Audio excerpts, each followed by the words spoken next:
Hello good evening friends, कैसे हैं आप लोग।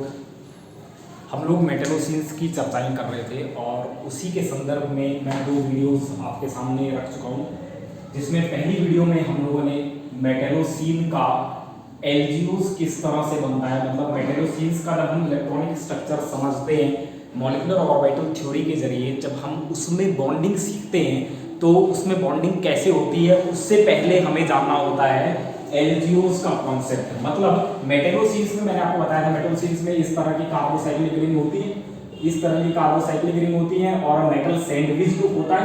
तो सबसे पहले तो हमें ये समझना होगा कि ये जो कार्बोसाइक्लिक रिंग है इनमें ये जो पाई एमोज हैं वो पाई एमोज किस तरह से सिमेट्री पेयरिंग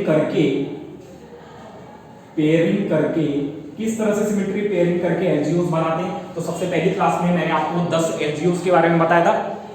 दूसरी क्लास में मैंने आपको इलेक्ट्रॉनिक स्ट्रक्चर बताया था। इलेक्ट्रॉनिक स्ट्रक्चर मतलब मैंने आपको एमओ डायग्राम कैसे बनेगा, मतलब सिमेट्री हमने सीख ली थी, रिलेटिव एनर्जी कंपैरिजन हमने मेटल का और एलजीओस का करके उन्हें इंटरैक्ट करवा दिया था और एमओ डायग्राम तक हम लोग पहुंच गए थे।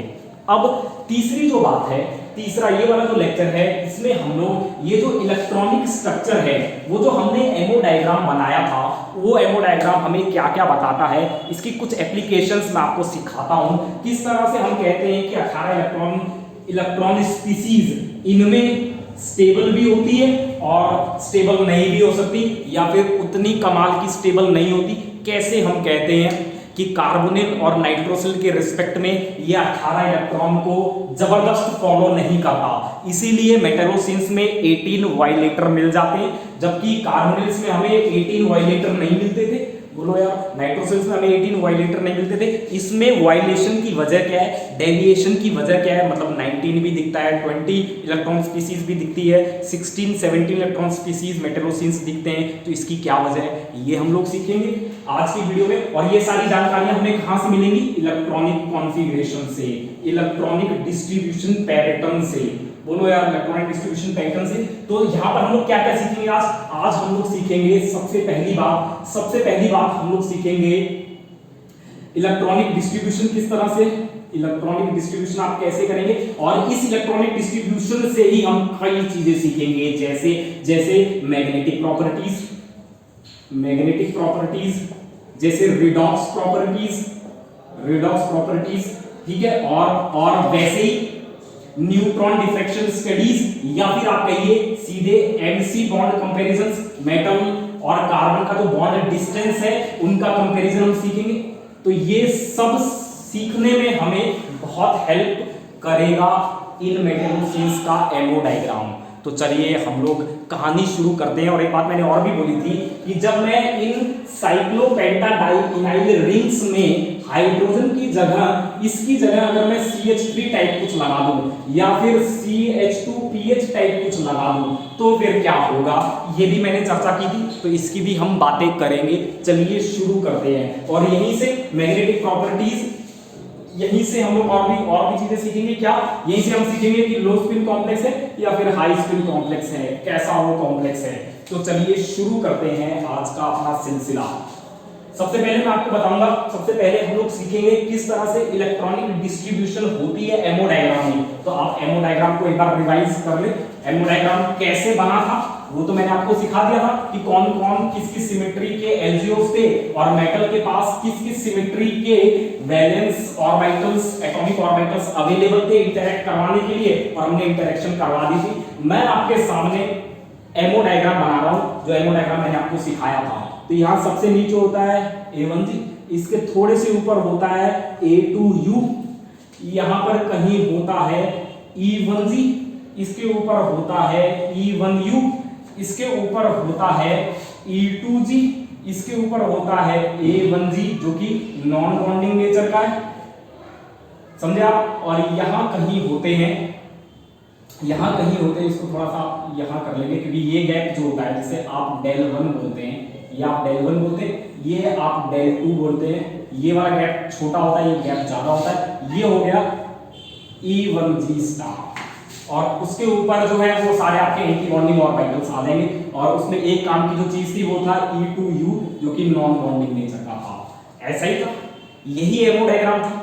तो अब आपको जो सीखना है वो कमाल की बात आपको जो सीखनी है वो मैं आपको बता देता हूं। देखिए यहां पर ये जो छह एमओज हैं, ये जो 6 एमओज हैं, आप बखूबी जानते हैं कि जो लिगेंड के ऑर्बिटल थे, देखिए लिगेंड के ऑर्बिटल्स की अगर मैं चर्चा करूं लिगेंड ऑर्बिटल्स की, तो यहां पर A1G कहीं था और यहां A2U था और यहीं कहीं बिल्कुल एकदम यहां पर आपका E1G और E1U था। बोलो यार, तो ये वाले जो थे ये पाई इंटरेक्शन कर रहे थे, मैंने बताया था आपको ये पाई इंटरेक्शन कर रहे थे और सबसे गजब की एनर्जी मैच इस E1G और मेटल के 3D के बीच में थी।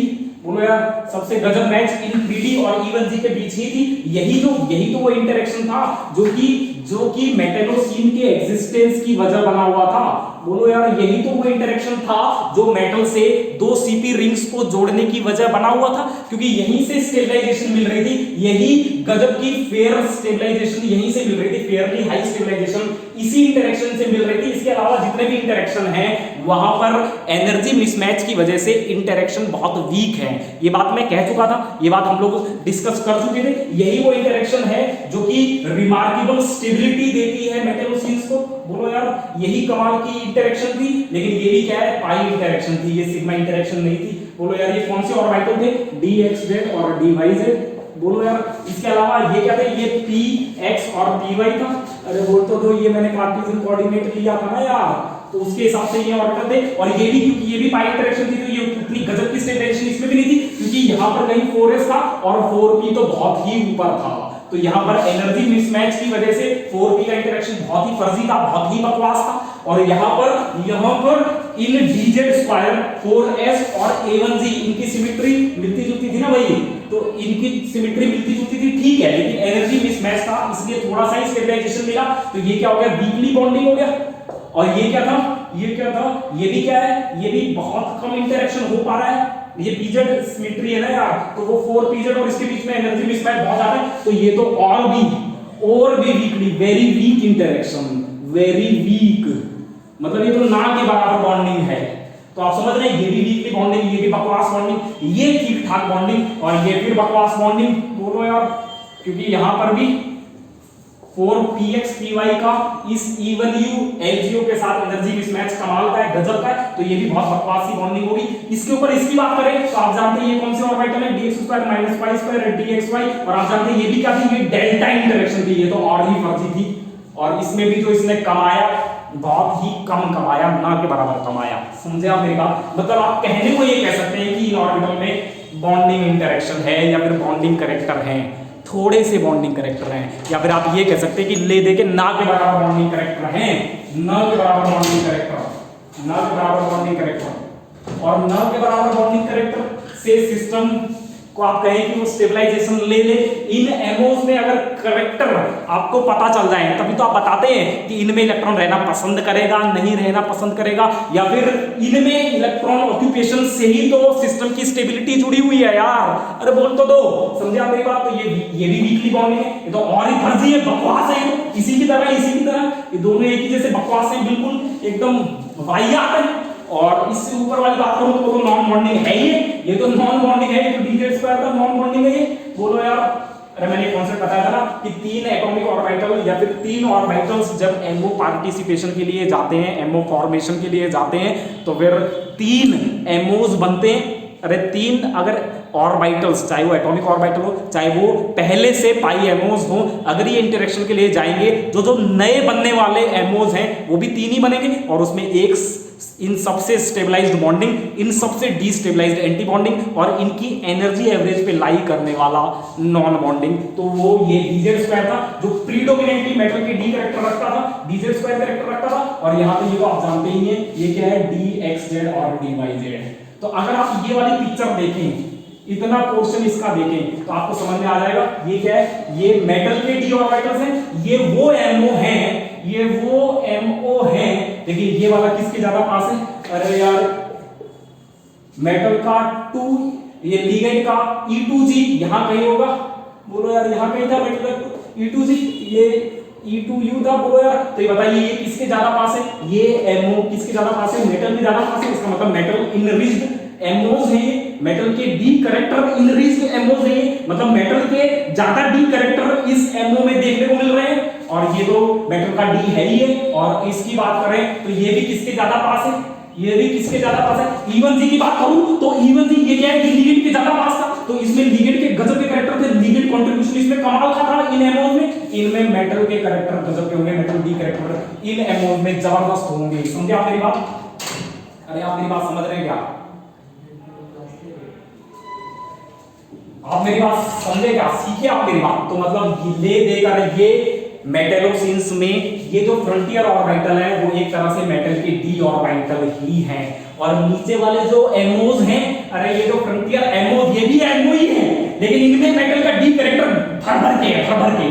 और इनमें क्या है, ये क्या है, ये भी एमओज ही है, लेकिन ये एलजीओ कैरेक्टर भर के रखते हैं। बोलो यार, और थोड़े थोड़े बॉन्डिंग है, गजब का बॉन्डिंग केवल यही है। इसके अलावा ये जितने भी हैं ये स्लाइटली बॉन्डिंग कैरेक्टर रखते हैं, वीकली बॉन्डिंग कैरेक्टर रखते हैं। अब मुझे एक बात बताइए, अगर मैं 1 2 3 4 5 6 7 8 9 ये 9 ऑर्बिटल हो गए, इन 9 ऑर्बिटल्स को देखूं तो इन 9 ऑर्बिटल्स में क्या है, या तो बीएमओ या फिर एनबीएमओ।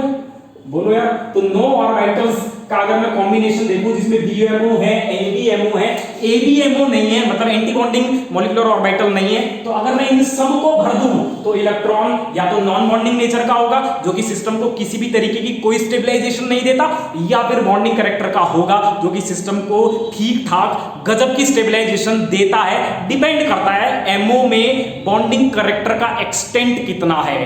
तो यहां पर अगर मैं बात करूं, अगर मैं इन 9 बीएमओस को भर दूं, 9 एमओस को भर दूं, सॉरी 9 एमओस को भर दूं, तो मेरे जितने भी नॉन बॉन्डिंग है या फिर जितने भी बॉन्डिंग है वो सारे भर जाएंगे। और अगर मैं ये सारे भर दूं तो फिर इन 9 एमओस को भरने से आपको कितने इलेक्ट्रॉन काउंट मिलेगा, 18। तो यहां से ये 18 इलेक्ट्रॉन रूल निकलता है।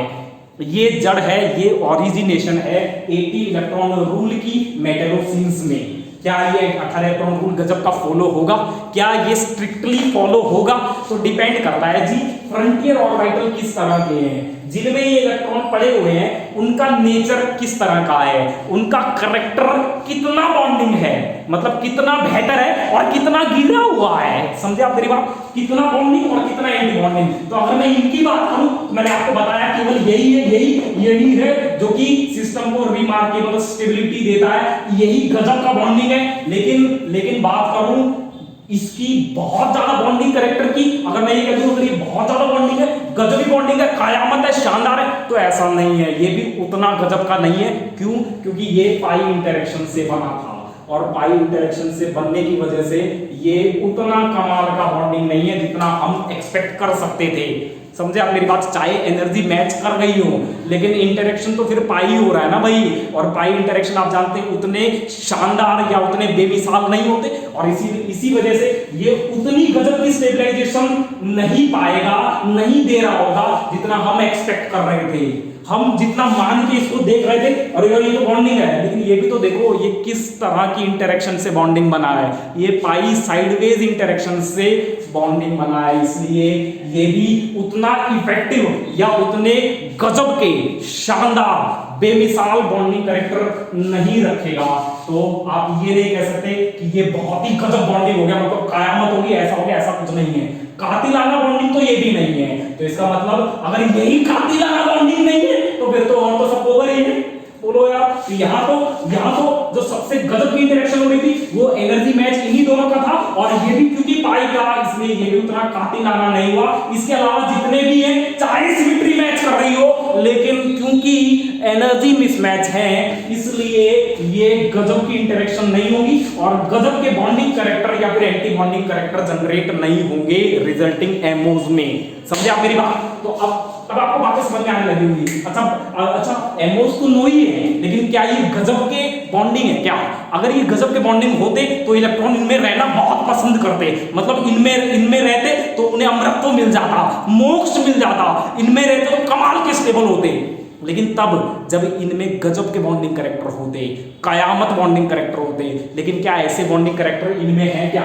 मूर्खों में 20 बार बोल चुका हूं, ये वीकली बॉन्डिंग है, और अगर वीकली बॉन्डिंग है तो इलेक्ट्रॉन इनमें अगर रहे तो सिस्टम को थोड़ा सा स्टेबलाइजेशन देंगे, और अगर नहीं रहे तो थोड़ा सा ही डिस्टेबलाइजेशन देंगे।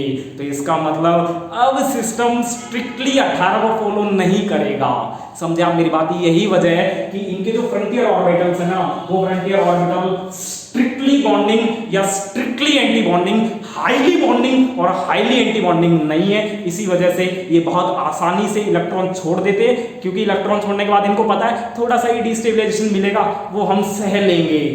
इलेक्ट्रॉन लेने के बाद एंटी बॉन्डिंग में आ रहा है जी एंटी बॉन्डिंग में आ रहा है, लेकिन ये कातिलाना एंटी बॉन्डिंग नहीं है, ये बहुत गजब का एंटी बॉन्डिंग नहीं है, इसलिए कोई नहीं। ये थोड़ी सी मार जो है, ये तो वीकली एंटी बॉन्डिंग है, तो ये जो थोड़ी सी मार है वीकली एंटी बॉन्डिंग नेचर की, कोई नहीं, सिस्टम बर्दाश्त कर लेगा और इलेक्ट्रॉन ले लेगा। और इसी वजह से ये बहुत आसानी से 17 इलेक्ट्रॉन भी बना लेते, 19 इलेक्ट्रॉन स्पीशीज भी बना लेते, और 20 इलेक्ट्रॉन स्पीशीज भी बहुत आसानी से कूद कूद के बना लेते हैं। समझे आप मेरी बात? अरे आप मेरी बात समझे क्या?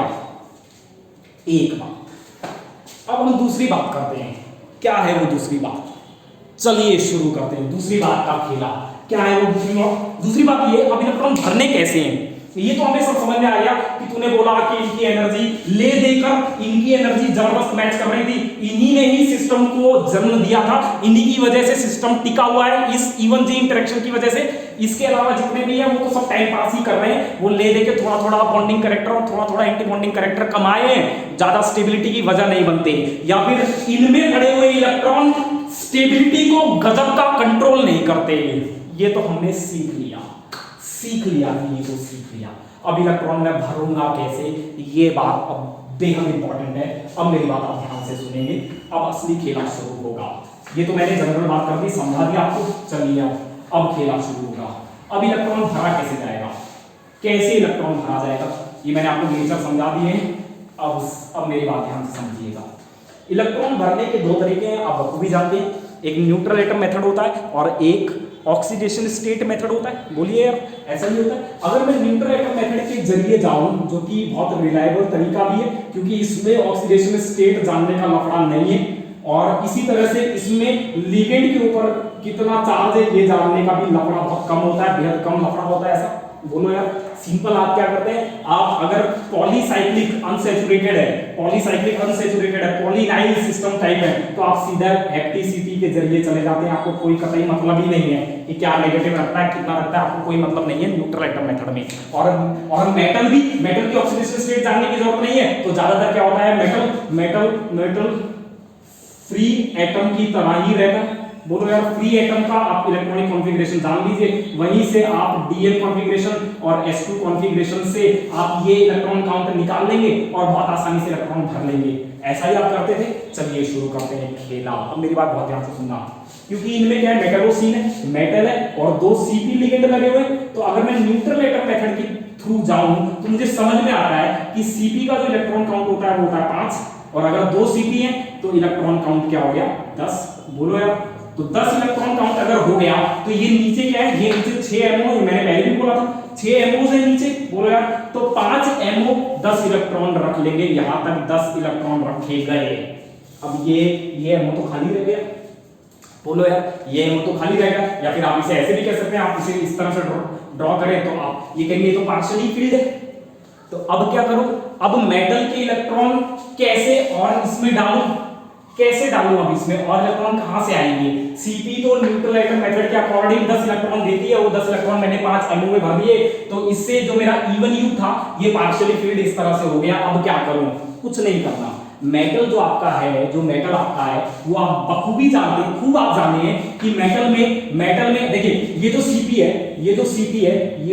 इसको मैंने न्यूट्रल मान लिया। अगर ये न्यूट्रल है तो मेटल भी क्या हो जाएगा, जीरो ऑक्सीडेशन स्टेट में। और जीरो ऑक्सीडेशन स्टेट में अगर मैं फ्री एटम की इलेक्ट्रॉनिक कॉन्फ़िगरेशन लिखूं तो यूजुअली आपको क्या मिलता है, यूजुअली आपको मिलता है 3dn4s2। तो ये जो 2 इलेक्ट्रॉन है ना s में जो पड़े हैं उसको आप उतार देंगे यहां पर। इसके बाद जो d में इलेक्ट्रॉन पड़े हुए थे, ये यूजुअली होता है कहां पर नहीं होता, क्रोमियम और कॉपर में नहीं होता, तो वहां पे भी कोई दिक्कत नहीं है, कतई कोई समस्या नहीं है, आप कुछ नहीं करेंगे। वहां पर क्या होता है, वहां पर होता है D5S1, तो कुछ मत करो, एक इलेक्ट्रॉन उठा के फेंक दो, वहां पर D4S2 बना दो और ये 2 इलेक्ट्रॉन उठा के डाल दो यहां पर, और जो बचे D4 उनको इन एनोज में, जो कि मेटलोसिन में मेटल के गजब के D कैरेक्टर रखते थे, इनमें ही मेटल के D इलेक्ट्रॉन अब जाएंगे। समझे आप मेरी बात? बहुत आसान है ये भी। तो यहां से न्यूट्रल एटम मेथड से तो आपको समझ में आ गया होगा, ऐसे इलेक्ट्रॉन उठा के यहां डाल दो। अब जो डीएन पॉपुलेशन है वो इस मेटलोसिन में, इन एमोज में, इन फ्रंटियर ऑर्बिटल्स में जो कि मेटल के डी कैरेक्टर ही रखते हैं, उनमें आप डीएन इलेक्ट्रॉन डाल दीजिए मेटल के, जो कि वो प्रोसेस कर रहा था अपनी जीरो ऑक्सीडेशन स्टेट में या फिर फ्री एटॉमिक स्टेट में। समझे आप मेरी बात? चलते हैं आगे। ये तो रहा न्यूट्रल एटम मेथड। अगर मान लीजिए न्यूट्रल एटम मेथड ना होकर ऑक्सीडेशन स्टेट मेथड से अगर कोई पूछ ले तो फिर आप कैसे बताएंगे? तो कुछ नहीं है, अगर आप ऑक्सीडेशन स्टेट मेथड से उतरेंगे, ऑक्सीडेशन स्टेट मेथड, तो कुछ नहीं करना, कुछ भी नहीं करना। आप जानते हैं Cp as a Cp negative होगा और 2 Cp नेगेटिव मेटल से M+2 से जुड़े होंगे। बोलो यार। और आप जानते हैं मेटल अगर डाइकैटायनिक स्टेट में है, डाइकैटायनिक स्टेट में है, तो इसका S तो पक्का ही 0 हो जाएगा, क्योंकि इनमें क्या होता है 4s बहुत हाई एनर्जी के होते हैं इन डाइकैटायंस में 3D के कंपैरिजन में। अब जितने भी इलेक्ट्रॉन बचेंगे, 2 इलेक्ट्रॉन जाने के बाद, ये बनने के बाद, इनमें इस तरह की सिचुएशन होती है, और अब जितने भी इलेक्ट्रॉन इस डाइकैटायन के पास होंगे वो सब D में एंटर कर जाएंगे, और यहीं से आप कहते हैं 3D कॉन्फ़िगरेशन हमें मिलती है सभी डाइकैटायंस के लिए। ये आप जानते ही हैं, ये बात होगी। और दूसरी बात जो है कमाल की, आप जानते हैं Cp नेगेटिव की अगर मैं बात करूं तो ये 6 इलेक्ट्रॉन डोनर होता है, और 2 Cp 12 इलेक्ट्रॉन दे देंगे, वो 12 इलेक्ट्रॉन आप यहां भर देंगे। इसके बाद जो बचा वो डीएन कॉन्फ़िगरेशन ही बची मेटल डाइकैटायन की, वो डी इलेक्ट्रॉन आप इन एमोज में भर देंगे, इन मेटलोसिन्स के फ्रंटियर ऑर्बिटल में भर देंगे, जो कि पहले ही मैं बोल चुका हूं, कई बार चिल्ला चुका हूं, जो कि मेटल के गजब के डी कैरेक्टर्स रखते हैं। समझे आप मेरी बात? तो इस तरह से आपको डी इलेक्ट्रॉन्स भरने हैं, इस तरह से आपको इन एमोज में इलेक्ट्रॉन भरने हैं, चाहे आप न्यूट्रल एटम मेथड से चले जाएं, चाहे आप आयनिक मेथड से चले जाएं। इसी तरह से आपकी सारी व्यथाएं, सारी चिंताएं खत्म हो जाएंगी। अब आपके दिमाग में एक सवाल और कूद सकता है, सर ये तो आपने बहुत आसानी से बता दिया, लेकिन जरूरी नहीं है सर पक्का ही जरूरी नहीं है सर, क्योंकि आप तो सोचते हैं ना, क्योंकि आप तो बुक पढ़े हुए हैं, तो आप सोचते हैं, आप तो कहेंगे सर बिल्कुल जरूरी नहीं है कि इसी तरह से मेरा सिस्टम हो, एक लिगेंड और भी लगा होगा, एक और भी लग सकता है, तो फिर सर ऐसे केस में क्या करें? तो दोस्तों ऐसे केस में इन सिस्टम्स को बेंट मेटलोसिन्स बोलते हैं, और इनमें इलेक्ट्रॉन की फिलिंग कैसे होती है वो मैं आपको तब बताऊंगा जब मैं बेंट मेटलोसिन्स समझाऊंगा। बस कुछ नहीं होता है, थोड़े से बदलाव हो जाते हैं, और वो बदलाव कमाल के ये हैं कि जो नीचे वाले बेंट मेटलोसिन्स में ये जो नीचे वाले ऑर्बिटल्स हैं, ये तो ज्यों के त्यों 6 ज्यों के त्यों बरकरार रहते हैं, लेकिन ऊपर वाले एक डी, एक एस और एक पी, ये तीनों मिलकर 3 हाइब्रिड ऑर्बिटल बनाते हैं, उसमें फिर इलेक्ट्रॉन रखे जाते हैं। वही मैं आपको सिखाऊंगा, और वहीं से मैं कुछ और गजब की प्रॉपर्टीज टिटेनियम की और मॉलिब्डेनम Cp कॉम्प्लेक्स की भी समझाऊंगा, कैसे टिटेनियम एक हार्ड लेविस एसिड है और कैसे मॉलिब्डेनम एक सॉफ्ट पाई बेस है, वो भी मैं आपको सिखाऊंगा उन बेंट मेटलोसिन्स में। चलिए दोस्तों, अभी तो हम इन्हीं की ही चर्चा कर लेते हैं। अब मैं पर्टिकुलर कॉन्फ़िगरेशन को लेके आपको समझाता हूं किस तरह से आप इलेक्ट्रॉन काउंटिंग करेंगे या फिर इलेक्ट्रॉन डिस्ट्रीब्यूशन करेंगे इन मेटलोसिन्स के मॉलिक्यूलर ऑर्बिटल्स में। सबसे नीचे A1G, उसके ऊपर A2U, उसके ऊपर E1G, उसके ऊपर E1U, उसके ऊपर E2G, उसके ऊपर A1G और बहुत ऊपर E1G स्टार। उसके ऊपर एंटी बॉन्डिंग है वो मैंने छोड़ दिया है। यहीं तक हम खेला खेलेंगे। समझे आपने एक बात? खेला यहीं तक खेला जाएगा। तो चलिए शुरू करते हैं खेला। करें भाई शुरू? अरे करें क्या? Scandium, titanium, vanadium. चलिए वेनेडियम से खेला शुरू करते हैं। बोलो यार, मैंने ले लिया वेनेडियम का Cp2। बोलो यार, अभी मैंने बोला था, अभी ही मैंने बोला है, कुछ पल ही मैंने अभी गवाया, उससे पहले ही मैंने बोला था, उससे पहले ही मैं बोल चुका था। ये क्या है? नॉन बॉन्डिंग, मैं नेचर में लिख ही देता हूं, और ये क्या है? DXZ और DYZ। अभी ही मैंने बोला था ये है del 1 और ये है del 2। अभी ही मैं बोला हूं कि जब आप स्कैंडियम और टिटेनियम का करेंगे कोई दिक्कत नहीं होगी। स्कैंडियम में आपने एक इलेक्ट्रॉन डाला, टिटेनियम का आपने दूसरा इलेक्ट्रॉन डाल दिया, इसीलिए मैंने इनकी चर्चा की भी नहीं, कोई दिक्कत नहीं है। बोलो यार, तीसरा इलेक्ट्रॉन जब आप डालेंगे तो आपके दिमाग में तुरंत एक बात कौन जाएगी, कूद पड़ेगी, और वो ये है कि बताइए कि मैं इलेक्ट्रॉन इसी में पेयर कर दूं या फिर ऊपर डालूं। तो सबसे पहले आप मेरी बात ध्यान से सुन लेंगे, ये जो del 1 है ये हमेशा पेयरिंग एनर्जी से कम होता है। ये बात ध्यान रखना, ये बात ध्यान रखना। क्यों? क्योंकि ये जो गैप है ये बहुत ही बकवास गैप है, ये बकवास गैप है, बकवास है एकदम भयंकर, एकदम फर्जी गैप है, फर्जी गैप, बहुत फर्जी गैप है। क्यों? क्योंकि ये जो स्टेबलाइजेशन मिली थी ये डेल्टा इंटरेक्शन से मिली थी, और आप जानते हैं डेल्टा इंटरेक्शन कितनी वाहियात होती है, कितनी बकवास होती है, कितनी फर्जी होती है, कितनी रद्दी होती है पाई इंटरेक्शन। तो थोड़ा सा स्टेबलाइजेशन मिला था, और ये तो आप जानते हैं ये तो क्या है, ये तो प्रीडोमिनेंटली नॉन बॉन्डिंग है। बोलो यार, प्रीडोमिनेंटली नॉन बॉन्डिंग है। तो अगर आपका 3D यहां कहीं होगा, मान लीजिए अगर आपका 3D यहां कहीं होगा, तो ये थोड़ा सा ही तो स्टेबलाइजेशन मिला, अरे थोड़ा सा ही तो ये नीचे आए थे ये E2G, और ये तो बिल्कुल ना के बराबर नीचे आया था। तो इनमें गैप बेहद कम होगा, और ये कंडीशन हमेशा फॉलो होती है, ऑलवेज फॉलोड। ये तो हमेशा ही फॉलो होगी, ऑलवेज ओबेड, ये तो हमेशा ही होगी। तो अब आप क्या करेंगे, अब आपकी आंख खुल गई होगी। अच्छा सा वेनेडियम है, ओए वेनेडियम है क्या, ले डाल दिया, कोई दिक्कत नहीं है, कतई कोई समस्या नहीं है। अगर अब मैं आपसे कहूं कि बताइए वेनेडियम की मैग्नेटिक प्रॉपर्टीज को लेकर आप क्या कहना चाहेंगे, तो आप कहेंगे कोई दिक्कत नहीं है सर, मैंने तो इसका देखिए नीचे 12 इलेक्ट्रॉन तो मैंने भर ही दिए थे, मुझे तो कतई कोई समस्या हुई नहीं, क्योंकि ये जो 12 इलेक्ट्रॉन थे ये Cp2Cp नेगेटिव से आए थे। बोलो यार, अरे बोल तो दो, ऐसे कर लो ना भाई इसको, ये 12 इलेक्ट्रॉन यहां से आ गए थे, और ये जो 3 इलेक्ट्रॉन हैं वो वेनेडियम 2+ से आ गए थे। बोलो यार, अरे बोल तो दो, बोलो। तो वेनेडियम में आप जानते हैं D3 होता है, तो D3 मैंने भर दिया। सर कूद के पैरामैग्नेटिक है जी, जबरदस्त पैरामैग्नेटिक है, मैंने भी मान लिया जी, कमाल पैरामैग्नेटिक है, समझ में आ गया, कोई दिक्कत नहीं है। इलेक्ट्रॉन काउंट कितने होंगे, तो कुछ नहीं करना, इलेक्ट्रॉन काउंट निकालो। बोलो यार इलेक्ट्रॉन काउंट निकाल लेता हूं, 12 यहां से, 12 यहां से और 3 यहां से, 15 इलेक्ट्रॉन काउंट है जी, 15 इलेक्ट्रॉन स्पीशीज है जी, और स्टेबल भी है, स्टेबल भी है। गजब की बात है। क्यों स्टेबल है? वही बात, क्योंकि ये मर नहीं रही है अपने वैकेंट में लेने के लिए। ये क्या है, यहां तक क्या था, यहां तक बॉन्डिंग नेचर था। बोलो यार, बॉन्डिंग और नॉन बॉन्डिंग नेचर यहीं तक थे। बोलो यार, तो यहां पर ये जब खाली है तो ऐसा नहीं है कि ये सिस्टम एकदम तिलमिला उठे, मतलब ये सनक जाए, पागल हो जाए कि मेरे वैकेंट कैसे रह गए। ये तो बहुत जबरदस्त स्टेबलाइजेशन गेन्ड सिस्टम है, और मैं इनमें इलेक्ट्रॉन लेके ही रहूंगा। तो ऐसा ये बिल्कुल नहीं करेगा, क्योंकि ये जानता है कि इनमें ये तो नॉन बॉन्डिंग है और इसमें गजब के बॉन्डिंग कैरेक्टर है ही नहीं, तो फिर ये ऐसे ही रहेगा, और ये एकदम बिल्कुल भी उत्सुक नहीं होगा, बिल्कुल भी मरा नहीं जाएगा इलेक्ट्रॉन लेने के लिए, बिल्कुल भी पागल नहीं होगा इलेक्ट्रॉन लेने के लिए। समझे आप मेरी बात? तो इसलिए ये 50 इलेक्ट्रॉन स्पीशीज स्टेबल हो गई। चलते हैं भाई आगे। अब अगला ही गजब का है, वेनेडियम से आगे क्रोमियम। क्रोमियम भी +2 होगा। बोलो यार, और +2 में आप जानते हैं कूद के D4 सिस्टम होता है। बोलो यार, तो अब क्या होगा, अब कमाल हो गया। अब आपको देखिए, अब आपको क्या करना है, अगला इलेक्ट्रॉन या आपको यहां डालना है या फिर इलेक्ट्रॉन आपको यहां डालना है।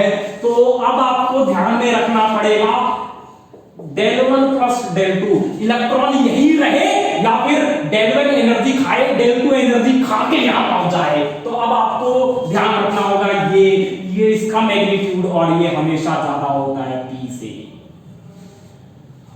ये हमेशा ज्यादा होता है P से, लेकिन वहां पर ये P से कम भी हो जाता है जहां पर इलेक्ट्रॉन कोरिलेशन इफेक्ट होते हैं, जहां पर एक्सचेंज एनर्जीज के फायदे होते हैं, जो कि अभी आप देखेंगे, जस्ट इसके अगले सिस्टम मैंगनीज में ही आप देखेंगे। वहां पर एक और कमाल मिलेगा सिस्टम को, और वो है एक्सचेंज एनर्जी का फायदा। और वो फिर पेयरिंग नहीं करवाएगा, वो फिर इसको पे कर देगा, इसको खर्च कर देगा, इसको खर्च कर डालेगा, और इसको खर्च कर देगा, तो फिर इलेक्ट्रॉन कूद के वहां पहुंच जाएगा। वो सीखेंगे अगले वाले सिस्टम में। इस वाले सिस्टम की बात करते हैं, तो इस वाले सिस्टम में इलेक्ट्रॉन को कहां रखूं, यहां रखूं या फिर ये खर्चा देकर उसे वहां पहुंचा दूं। तो फिर ये अगर मैं खर्चा करूंगा तो ये खर्चा मेरा ज्यादा लगेगा, इससे अच्छा मैं नीचे पेयरिंग ही कर दूं। और अगर मैं पेयरिंग करूंगा क्रोमियम Cp2 में, तो फिर मेरी इलेक्ट्रॉनिक कॉन्फ़िगरेशन क्या हो जाएगी, E2G3 और A1G1। ये आपकी क्रोमियम की इलेक्ट्रॉनिक कॉन्फ़िगरेशन होगी। समझे आप मेरी बात? अरे आप मेरी बात समझे क्या? अब कमाल की बात है, अब कमाल की बात है, गजब बात है, गजब। क्या है वो गजब बात? गजब बात ये है, अभी मैं आपको सिखाऊंगा। गजब बात ये है, गजब बात ये है कि ये जो क्रोमियम है ना, अगर आप इसका नंबर ऑफ अनपेयर इलेक्ट्रॉन निकालो तो अनपेयर इलेक्ट्रॉन कितने हैं? 2। तो n की वैल्यू यहां से क्या आ जाएगी? 2। बोलो यार, n की वैल्यू यहां से 2 आ गई। और अगर आप स्पिन ओनली मैग्नेटिक मोमेंटा निकाले तो क्या आ जाएगा? n+2। बोलो यार, तो यहां से क्या आ जाएगा? 2 × 4 और ये आ जाएगा √8 और ये आ जाएगा 2.8 बोहर मैग्नेटम। ऐसा ही होगा। लेकिन अगर आप एक्सपेरिमेंटली देखेंगे ना तो इसकी वैल्यू 2.8 नहीं 3.2 के आसपास आती है। तो यहां से एक बात दिमाग में और आती है और वो कमाल की है। वही वो बात है जो अभी मैंगनीज में लीड करेगी और वो है हाई एक्सचेंज एनर्जीज। और हाई एक्सचेंज एनर्जीज यहां पर भी हो सकती हैं। अगर ये इलेक्ट्रॉन कूद के, ये इलेक्ट्रॉन यहां से कूद के यहां चला जाए तो यहां पर 4 पैरेलल स्पिन रखने वाले इलेक्ट्रॉन है, तो कमाल की एक्सचेंज एनर्जी तो यहां पर भी है। तो ऐसा ही होता है। ये जो सिस्टम होते हैं ना, ये एक्सक्लूसिवली इस फॉर्म में नहीं होते, एक्सक्लूसिवली इस फॉर्म में नहीं होते, ये कुछ इस फॉर्म में भी होते हैं। और यहां पर अनपेयर इलेक्ट्रॉन 4 होने की वजह से इनका जो कंट्रीब्यूशन होगा वो भी इसमें जुड़ जाएगा और रिजल्टेंट ये यहां पहुंच जाएगी। इसका मतलब स्पिन इक्विलिब्रियम आपको देखने को मिलता है। बोलो बोलो बोलो, क्रोमियम वो पहली स्पीशीज है जहां पर आपको स्पिन इक्विलिब्रियम देखने को मिलता है। बोलो यार, अरे बोलो। और ऐसा क्यों हुआ? ऐसा क्यों हुआ? क्योंकि ये दोनों, इसको खर्च करना मुश्किल था लेकिन इसको खर्च करना ही यहां पर नहीं पड़ेगा। इसके अलावा एक फायदा हमें सिस्टम से और मिल रहा है, यही एनर्जी। देखिए, अगर ये एक्सचेंज एनर्जी की कमाई नहीं होती तो मुझे पूरा खर्च करना पड़ता और मेरा दिल दुखता, तो मैं ये नहीं करता और मैं कहता भैया नीचे ही पेयर हो जा, बस फालतू की बात मत कर, ज्यादा खर्चा वर्चा मत करवा, ज्यादा सिरदर्द मत ले। लेकिन यहां पर एक फायदा और हो रहा है। अगर मैं इलेक्ट्रॉन को यहां रख दूं तो एक फायदा और हो रहा है, वो है एक्सचेंज एनर्जी का। और वो जो एनर्जी मुझे प्राप्त होगी, मुझे गेन होगी, वो उसको मैं उठा के, जो मुझे फायदा मिला उसको उठा के मैं यहां इन्वेस्ट कर दूंगा। और अगर मैं यहां इन्वेस्ट कर दूंगा तो अब ये इसका मैग्नीट्यूड मुझे बहुत कम पे करना पड़ेगा, क्योंकि मैं कर लूंगा और कर दूंगा तो फिर मेरे को इस तरह के क्रोमियम सिस्टम्स देखने को मिलेंगे। इसका मतलब ये कि जब मैं क्रोमोसिन्स की जब मैं चर्चा करता हूं तो क्रोमोसिन्स में आपको स्पिन क्रॉसओवर देखने को मिलता है, स्पिन इक्विलिब्रिया देखने को मिलता है। और वो spin equilibria high exchange energy की वजह से आता है। समझे आप मेरी बात? सीखे आप मेरी बात? चले आगे? अरे चले क्या आगे? सीखे क्या आप मेरी बात? अरे बोलो, बोल तो दो दोस्तों, बोलो भाई बोलो। अब इससे आगे निकलते हैं मैंगनीज की तरफ। और मैंगनीज में क्या है?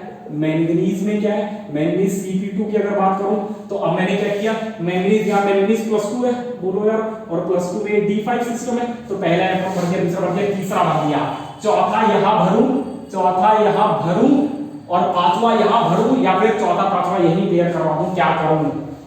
तो होगा क्या? होगा तो यही कि ये तो ज्यादा होता ही है, ये तो ज्यादा होगा ही नहीं। लेकिन इतना इन्वेस्ट करने के लिए मुझे बहुत सी एनर्जी मुझे एक्सचेंज से मिल जाती है। बोलो यार, बोलो। ये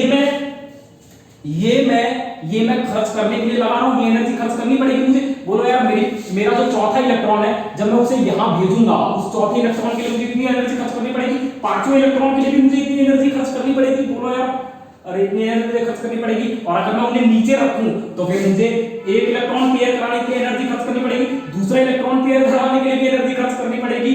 तो मुझे समझ में ही आता है, क्योंकि ये मैग्नीट्यूड बहुत ज्यादा है, तो इलेक्ट्रॉन नीचे ही पेयर हो जाने चाहिए। मैं तो ऐसा कह रहा हूं, लेकिन कमाल है। अगर आपको कोई ये कहे कि भाई तू ऐसा बना ले, ऐसा बना ले, बाद में मैं देख लूंगा। एक्सचेंज एनर्जी ऐसा ही सहारा, ऐसी ही तसल्ली, ऐसा ही विश्वास मैंगनीज +2 को मेटेलोसिनिक इन्वायरमेंट में देती है। और मैंगनीज तुरंत इन डी ऑर्बिटल्स में इस तरह की अनपेयर्ड इलेक्ट्रॉनिक कॉन्फ़िगरेशन या पैरेलल स्पिन रखने वाली इलेक्ट्रॉनिक कॉन्फ़िगरेशन को रख लेता है, क्योंकि जैसे ही वो ऐसा पढ़ता है तो अब इसको इंतजार है कि इसने ये जो एनर्जी खर्च की थी इसकी भरपाई हो जाए। और अब एक्सचेंज एनर्जी अपना रोल प्ले करना शुरू करती है, और जब ये इलेक्ट्रॉन आपस में एक्सचेंज करना शुरू करते हैं तो फिर गजब हो जाता है। उस एक्सचेंज से जो एनर्जी मिलती है ना वो बहुत गजब की होती है और इसे बहुत आसानी से पे कर जाती है, और सिस्टम कहता है भैया मैं तो इसी फॉर्म में रहूंगा, क्योंकि इसी फॉर्म में मुझे गजब की एक्सचेंज एनर्जी मिल रही है। कहता है अब मुझे कोई दिक्कत नहीं है, मुझे कुछ नहीं सोचना समझना है, अब तो एक्सचेंज एनर्जी अपना घर चला रही है, अब तो एक्सचेंज एनर्जी है मेरी जीवन में, मैं गजब ही, हाँ तेरा खर्चा उठा लूंगा। कहता है नीचे डेल वन और डेल टू कहते हैं मेरा खर्चा भी ध्यान रख। कहता है अरे कोई दिक्कत नहीं है, अब तो अपने पास एक ऐसे बॉस का हाथ मेरे ऊपर है जो कुछ भी कर जाएगा, और वो एक्सचेंज एनर्जी है। और इसी वजह से ये सिस्टम एक्सचेंज एनर्जीज की वजह से ही ये सिस्टम ये मैग्नेसोसील अनपेयर्ड इलेक्ट्रॉन रखता है, 5 अनपेयर्ड इलेक्ट्रॉन रखता है। समझे आप मेरी बात? अरे बोलो, मैग्नेसोसील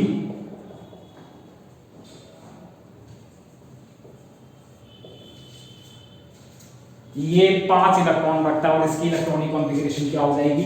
इसकी इलेक्ट्रॉनिक कॉन्फ़िगरेशन E2G में 2, A1G में 1, E1G स्टार में 2। बोलो यार यही होगा? बोलो यार CFAC इसकी क्या होगी?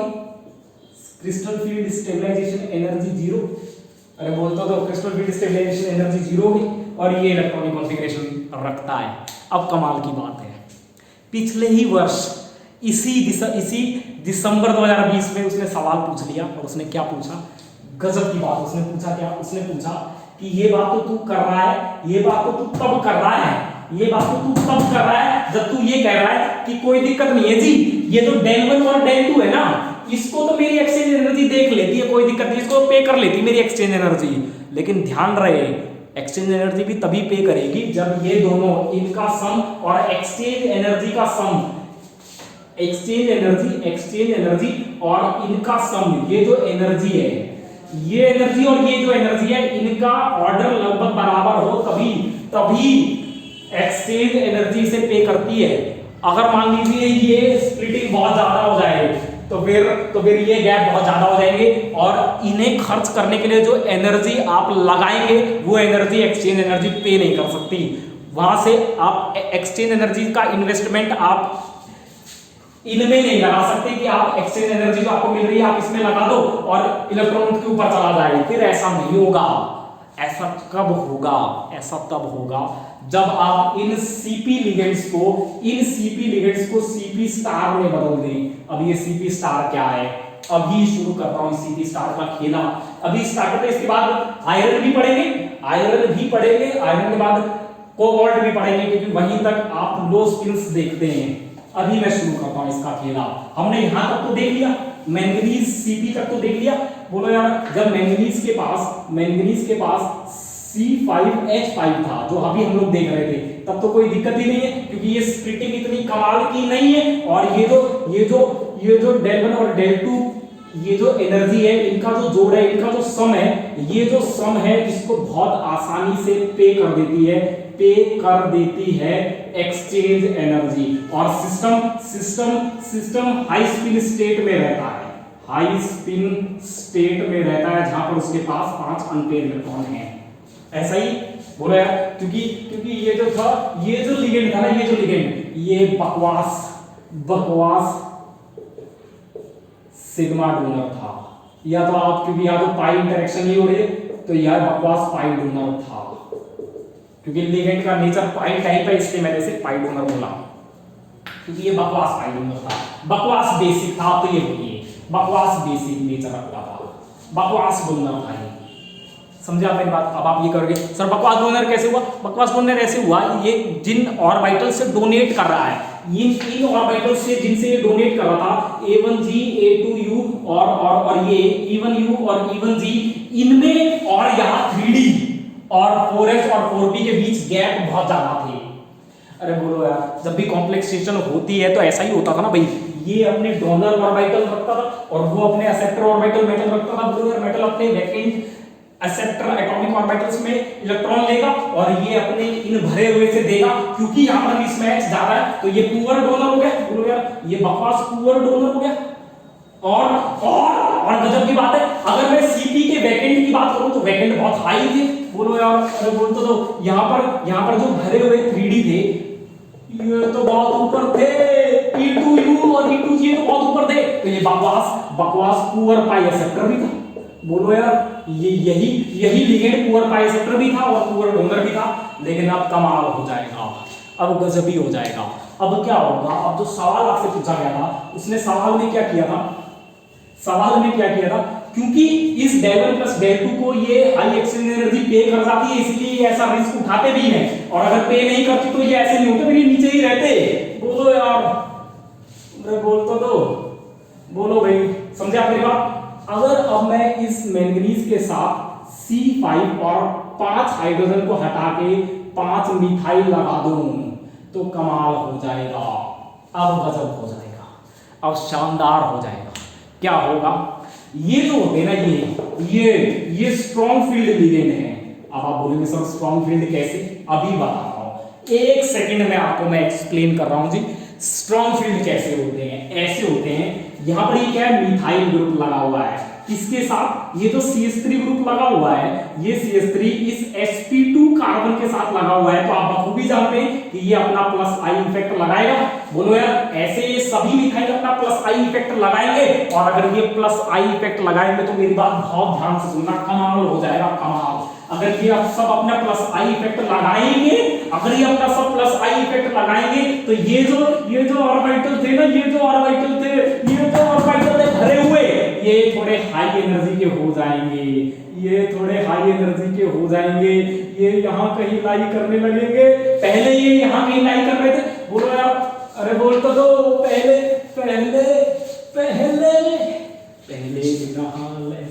हाँ देखिए, पहले केवल अगर मैं सीपी की बात करूं तो ये E1G और E1U ये यहां कहीं लाई कर रहे थे, लेकिन जैसे इलेक्ट्रॉन रिलीजिंग ग्रुप लगा, इलेक्ट्रॉन डोनेटिंग ग्रुप लगा, तो फिर ये इनकी एनर्जी, भरे वालों की एनर्जी बढ़ जाएगी। अरे बोलो यार, अरे बोलो, अरे ये ऐसे ही तो है, यहाँ पर ये सिग्मा है, यहाँ पर ये पाई है, ये भी भरा हुआ और ये भी भरा हुआ, दोनों में इंटरेक्शन, ये हाई एनर्जी का बन गया और ये लो एनर्जी का। बोल तो दो, बोलो भाई बोलो, दोनों में इंटरेक्शन ये हाई एनर्जी का बन गया। बोलो यार, अगर इलेक्ट्रॉन रिलीजिंग ग्रुप मौजूद है तो इस तरह से इनको ये हाई एनर्जी का बना देगा, और अगर ये हाई एनर्जी के बन गए ऐसे, अगर ये हाई एनर्जी के बन गए, ये Cp है, ये क्या है, Cp स्टार है, और अगर ये हाई एनर्जी के बन गए तो ये V के और भी पास आ जाएंगे, 3D के और पास आ जाएंगे, या फिर मेटल के 3D 4s और 4p के बहुत पास आ जाएंगे, और अब इंटरेक्शन बेमिसाल हो जाएगी, जबरदस्त हो जाएगी, कातिलाना हो जाएगी, एकदम कमाल कर देगी, कयामत ढा देगी। बोलो यार, इसके इलेक्ट्रॉन रिलीजिंग नेचर की वजह से क्या होगा, ये जो एलजीओस हैं ये हाई एनर्जी के होने लगेंगे। अरे बोल तो ये एलजीओस हाई एनर्जी के होने लगेंगे, और अगर एलजीओस हाई एनर्जी के होने लगेंगे तो फिर कमाल हो जाएगा, कमाल ये होगा कि ये हाई एनर्जी के हो गए, और अब इन एलजीओस में और मेटल के वैलेंस ऑर्बिटल्स में एनर्जी मैच जबरदस्त हो जाएगा, और अब जबरदस्त मिक्सिंग होगी, तो जबरदस्त मिक्सिंग से अब मजा ही आ जाएगा आपको। अब क्या होगा जबरदस्त मिक्सिंग से, मैं आपको यहीं पे एक्सप्लेन कर देता हूं क्या होगा उस जबरदस्त मिक्सिंग से।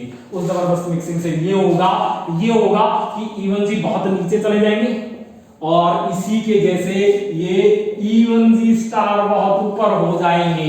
dz स्क्वायर पे तो कोई फर्क पड़ना ही नहीं है। बोलो यार, अरे dz स्क्वायर पे कोई फर्क नहीं पड़ना तो, और dz स्क्वायर पे कोई फर्क नहीं पड़ना और ये वाला जो है ना, ये वाला यहाँ पर ये वाला ऑर्बिटल था E2U और E2G, ये भी हाई एनर्जी के हो जाएंगे। अरे ये सब ऊपर हाई एनर्जी के होते जा रहे हैं ना, इसके इलेक्ट्रॉन रिलीजिंग इफेक्ट से ये सब हाई एनर्जी के होते जा रहे हैं, और ये सब हाई एनर्जी के होंगे तो ये भी हाई एनर्जी का हो जाएगा।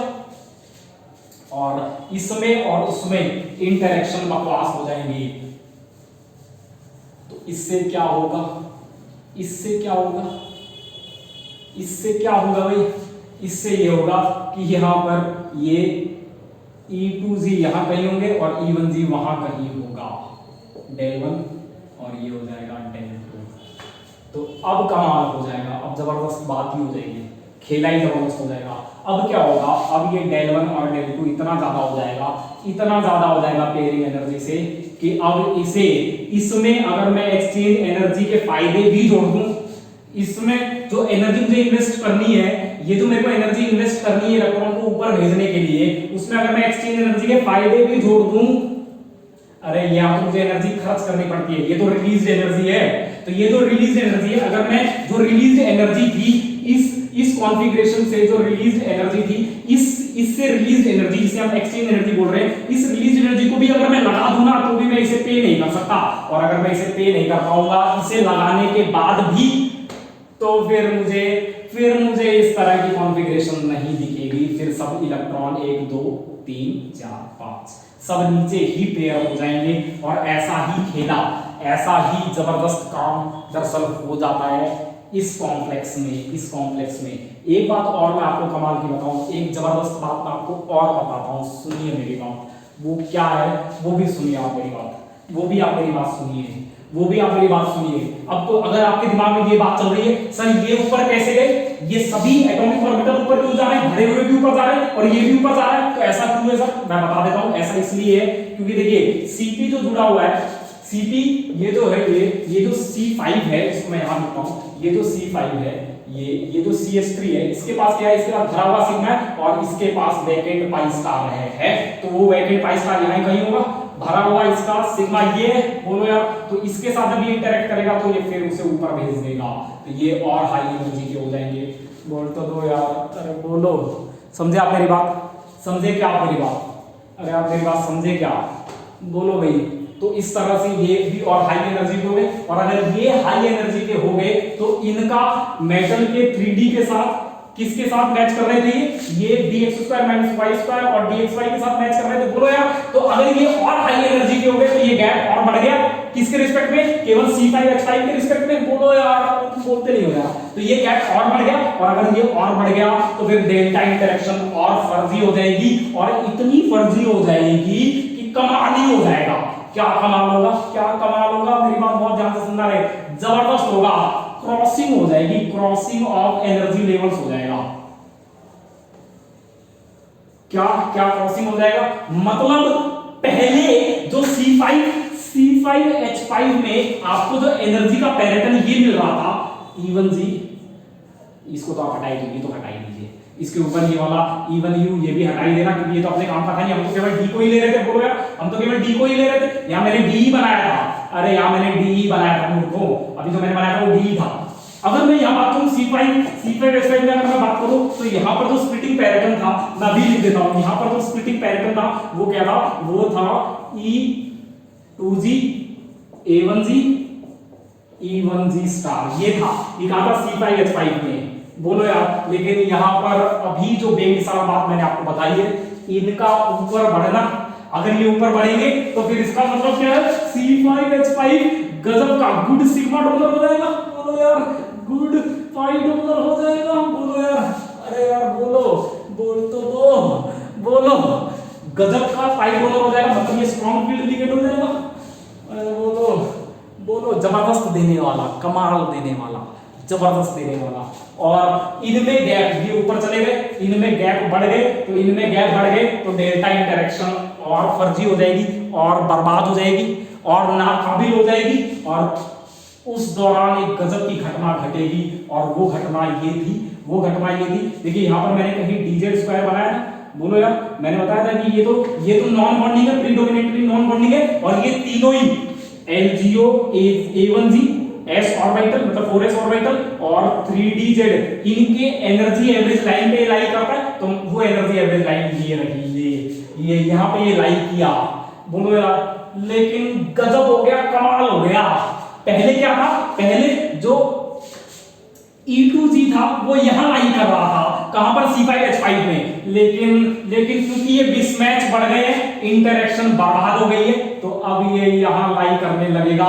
ये क्या हो गया, क्रॉस ओवर हो गया एनर्जी लेवल्स का, cross over of energy levels. और यही गजब की बात इस बार उसने पूछ ली थी, यही उसने पूछा था नेट में। और उसने क्या कहा, फिर उसने इलेक्ट्रॉनिक कॉन्फ़िगरेशन पूछी थी, तो आपको समझ में तो आ ही गया होगा, अब तो मेरी बात आपको पूरी तरह से गले उतर ही गई होगी। बोलो यार, ये तो आपको समझ में आ गया होगा, ये तो बहुत ज्यादा होगा, क्योंकि ये जो पाई इंटरेक्शन हो रही थी, ये तो इवन जी इंटरेक्शन हो रही थी, इवन जी इंटरेक्शन ये जो हो रही थी लिगेंड ग्रुप ऑर्बिटल्स के साथ, ये तो कमाल की हो गई थी, क्योंकि इनकी एनर्जी बढ़ गई थी। C5 Me5 में तो हाई एनर्जी के थे, तो इनमें बहुत ज्यादा एनर्जी मैच हो गए थे, तो ये तो कमाल की स्टेबलाइजेशन और कमाल की डिस्टेबलाइजेशन इवन जी स्टार, और ये बहुत पास आ गए। तो अब आपको यहां से समझ में आ जाएगा कि del 1 और del 2 इतने कमाल के हैं कि ये बहुत हाई हैं एक्सचेंज एनर्जी के फायदे से भी। इसलिए एक्सचेंज एनर्जी के जो भी फायदे होंगे, उनसे जो हमें एनर्जी मिली है, एक्सचेंज एनर्जी की वजह से जो एनर्जी रिलीज्ड एनर्जी है, जिसको अगर मैं लगाऊं भी तो भी मैं इसे पे नहीं कर सकता, और अगर इसे पे नहीं करूंगा तो सारे इलेक्ट्रॉन फिर नीचे रह जाएंगे, 1 2 3 4 और 5, और इलेक्ट्रॉनिक कॉन्फ़िगरेशन बन जाएगी A1G सबसे नीचे, 2 E2G। बोलो यार, 2 भी क्यों, 2 भी कहां, 2 ही है ये। अरे बोल तो दो, बोलो भाई, बोलो बोलो बोलो बोलो, समझे आप मेरी बात, बोलो। ये हो जाएगा, ये होगा, अरे ये होगा, ये बनेगा, ये है correct electronic configuration of manganese C5Me5 की। बोलो, ये समझ में आई आपको, ये बात समझ में आई? अरे ये बात समझ में आई क्या? तो ये था असली खेला, ये हो जाता है, ये हो जाता है इस स्ट्रॉन्ग फील्ड लिगेंड के साथ, इस स्ट्रॉन्ग फील्ड लिगेंड के साथ। और ये स्ट्रॉन्ग फील्ड कैसे, ये स्ट्रॉन्ग फील्ड कैसे, अपने पाई बेसिक नेचर की वजह से, देने की वजह से, ये गजब के इंटरेक्शन की वजह से, इवन जी और 3D में बेहतरीन एनर्जी मैच की वजह से, बेहतरीन इंटरेक्शन की वजह से, बेहतरीन ओवरलैपिंग की वजह से, बोलो यार बेहतरीन मिक्सिंग की वजह से। और ये जब होगा तो फिर बहुत ज्यादा डिस्टेबलाइजेशन होंगे, और इनको ये पे नहीं कर सकता, इनको एक्सचेंज एनर्जी के फायदे भी पे नहीं कर सकते। बोलो यार, और इसलिए अगर सिस्टम अनपेड इलेक्ट्रॉन रखेगा तो बहुत बड़ा नुकसान कर बैठेगा, इसलिए वो ऐसा नहीं करता, और वो इस तरह का नीचे ही सब पेड़ हो जाता है मामला। और एनर्जी का ऑर्डर फ्लिपिंग आप देख लीजिए, ये इस वजह से होता है, क्योंकि ये मिसमैच बढ़ गए 3D के dx² - y² dxy और LGO की E2G, इनके बीच में एनर्जी मिसमैच बढ़ गए, और अब ये इंटरेक्शन इतनी वाहियात हो गई कि ये यहीं तक रह जाएगा, इसकी सिलेक्शन बर्बादी हो जाएगी। और ये तो एनर्जी वेटेड एनर्जी लाइन पे तो लाई कर ही रहा था, मैंने बताया इसकी। और रिजल्टिंग फिल्म आपके सामने ये होगी कि ये ऊपर चली जाएगी और ये नीचे, समझे दोस्तों। अगली वीडियो में मैं डिस्कस करता हूँ इनके कैरेक्टर्स, क्योंकि ये वीडियो बहुत लंबी हो गई है। अगली वीडियो में मैं डिस्कस करता हूँ, अभी तुरंत फिलहाल ही करता हूँ। मिलते हैं अगली वीडियो में।